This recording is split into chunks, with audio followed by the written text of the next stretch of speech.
જય શ્રી કૃષ્ણ, જય માતાજી, જય મકલ. સો બધાને એવું લાગે કે કોર્નફ્લાવર કે પેલું જે હોય છે જેનાથી ક્રિસ્પી બને એને બટાકામાં ભેળવીને તળવાથી જ ક્રિસ્પી ફ્રેન્ચ ફ્રાઈઝ ઘરમાં બની શકે છે, નહીં તો નથી બની શકતી. નો ડાઉટ એવું થતું હશે, પણ મને એક બહુ જ અડસઠથી તોડ મળી ગયો છે. હવે તમે પણ આવી રીતે કરતા હશો કે નહીં મને નથી ખબર, પણ હું કરીને બેઠી છું.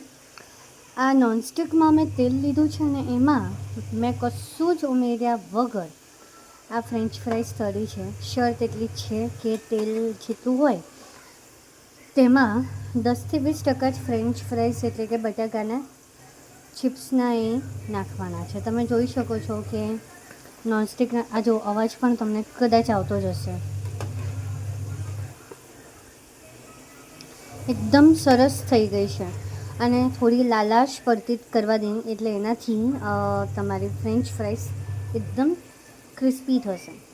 હું મારા પર્સનલ અનુભવથી કહું છું, એટલે એકવાર બેકિંગ સોડા કે એ બધું નાખ્યા વગર પણ કોર્નફ્લાવર નાખ્યા વગર પણ તમે આ કરી શકો છો. જો થાય તો મને કહેજો. મારી થઈ છે એટલે તમને આ મેં ટ્રીક આપી છે. ગમે તો લાઈક, શેર, સબસ્ક્રાઈબ કરવાનું ભૂલતા નહીં. જય શ્રી કૃષ્ણ.